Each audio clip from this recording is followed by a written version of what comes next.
Hello. So, my day was interesting today. I ended up getting a hold of one of the nurses on the line that the ER gave me.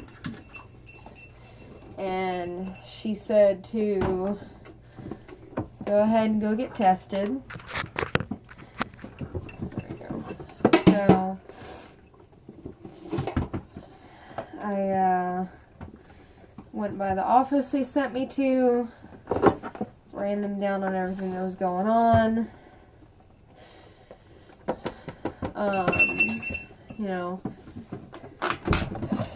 Told them what the ER did last night. Basically everything. And they were very shocked that the emergency room did not do the COVID test on me, because it very much sounds like I have it.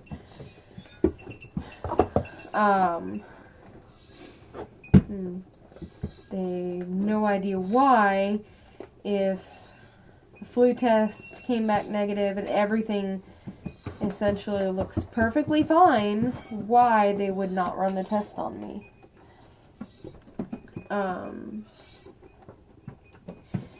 So, for anybody that, I'm sure pretty much most of the population has had a flu test at some point in their life. That swab is about, I want to say, half the thickness of the COVID swab. That thing hurts. Like, oh my God.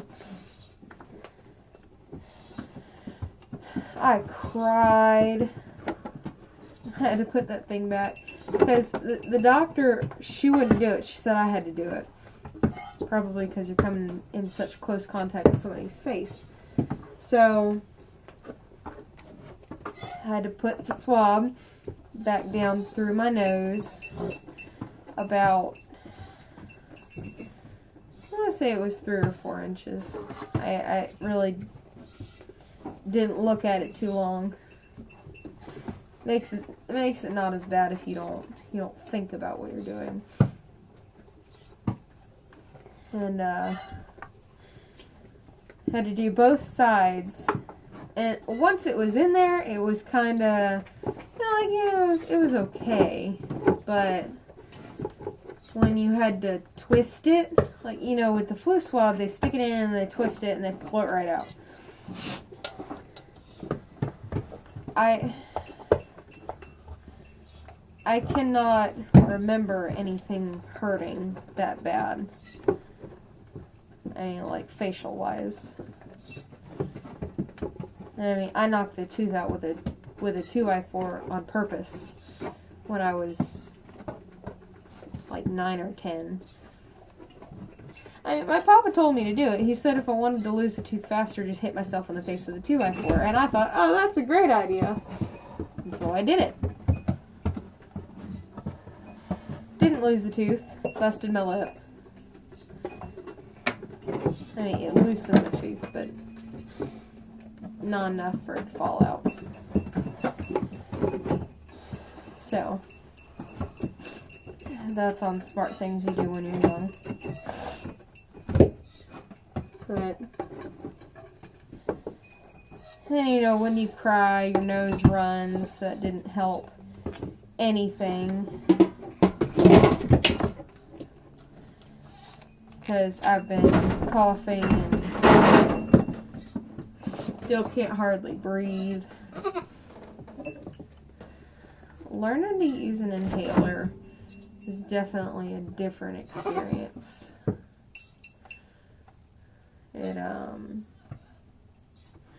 Not something I thought I would ever have to learn how to do.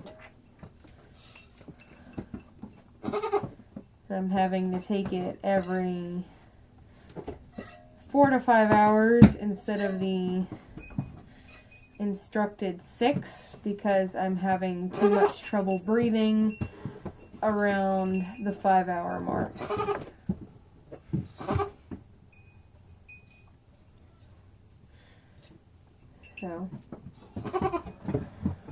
So fun stuff.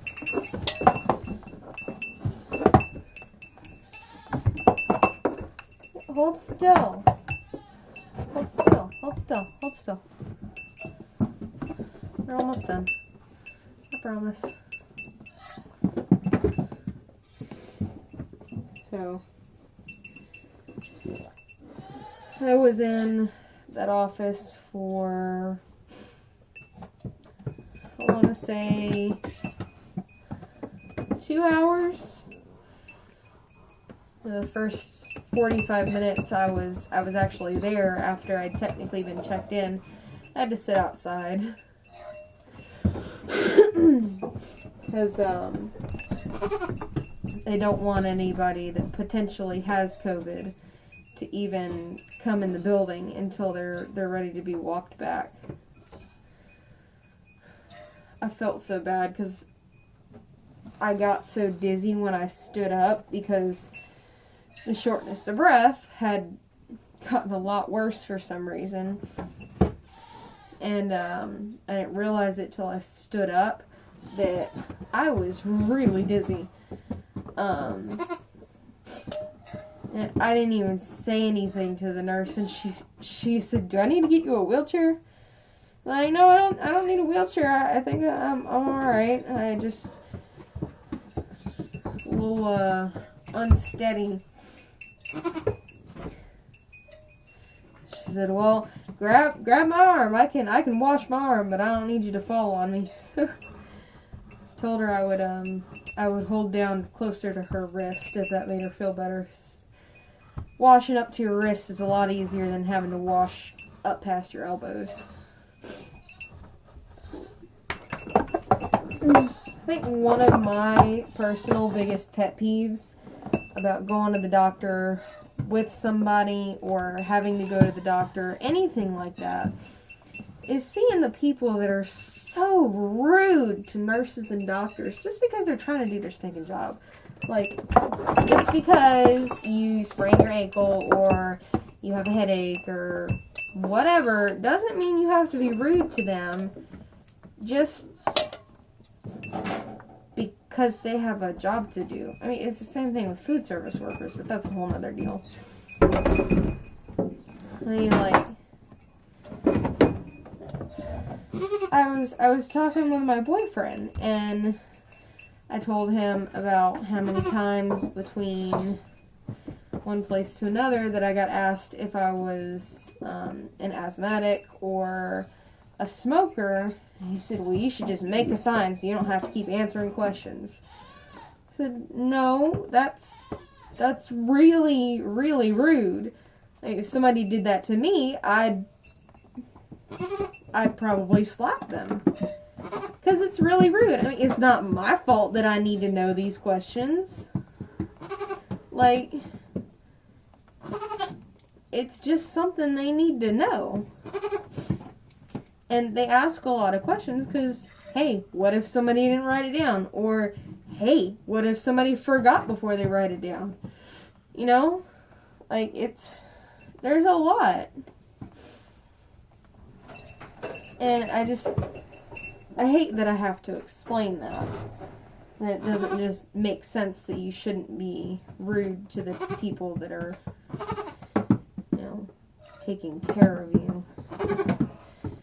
And whenever I'm in the hospital, which is probably a lot more than it should be for a seemingly perfectly healthy 22-year-old, I try to do whatever I can to make their job a little bit easier. You know, when you see them reaching for the little scanner for your armband, you know, go ahead and turn it right ways up and move the wires out of the way so they can get to it if you can. They're trying to unhook you, you know, try to move the shirts and the whatever out of the way. I mean, little things, but even that has got to make it a little bit easier.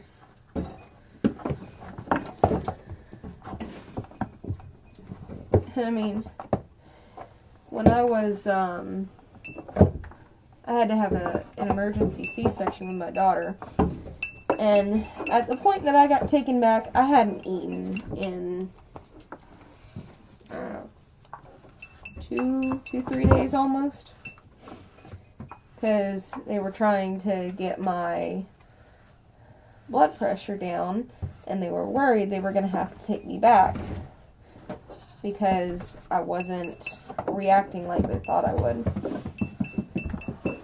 And when they did the epidural before the C-section, I told the nurse in front of me, I think I'm going to throw up. Can I have a bag, please? And, you know, they got me a bag in time before I threw up. And she thanked me for not throwing up on her. And I said, why would you thank me for not throwing up on you? Like, so most people just throw up when they feel like it. They don't ask for a bag. And I can't. Yeah, I get that it's a stressful situation. I mean, I was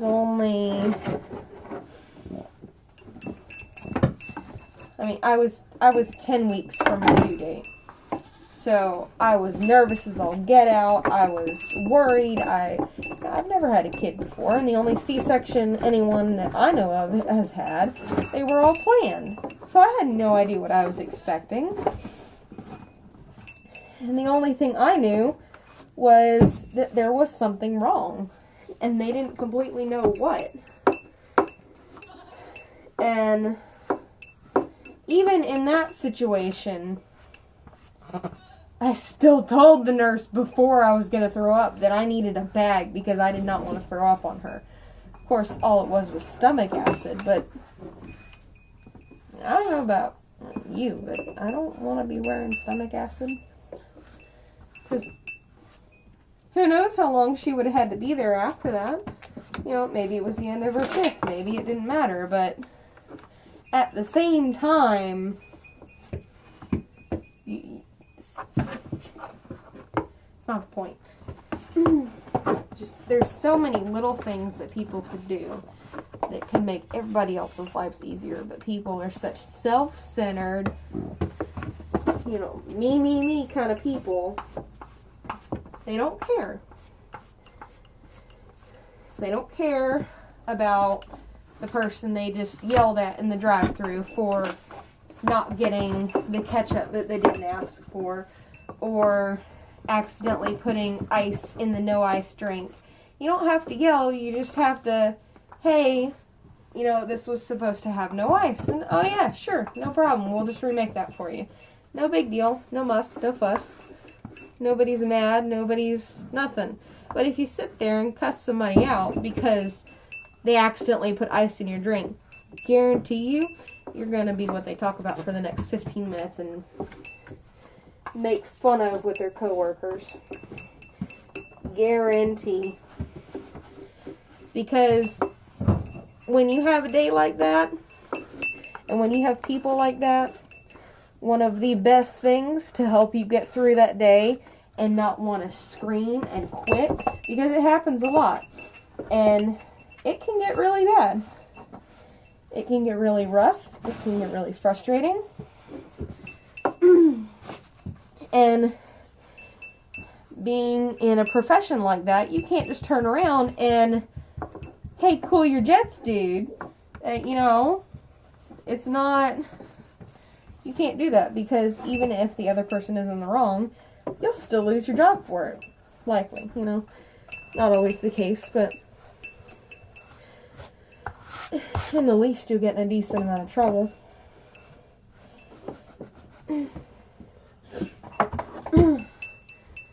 And that's why most of the time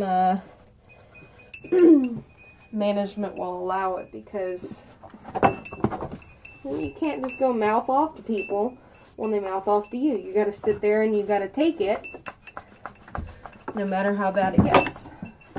Even if it's derogatory words, and even if it's incredibly rude, yes, you have the right to refuse service, but if they complain and it's on your name, guess who's getting suspended? Because they refuse someone's service for being, well, you know. And it's just, it's not right. It's, oh, you gotta go the other way, girl. Other way. Other way, come on. Oh, girl.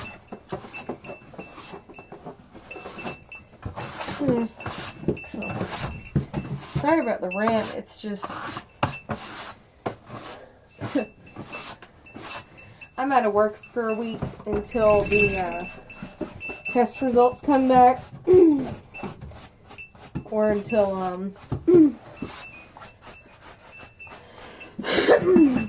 well, or until I'm cleared to go back to work beyond that. So, we'll see.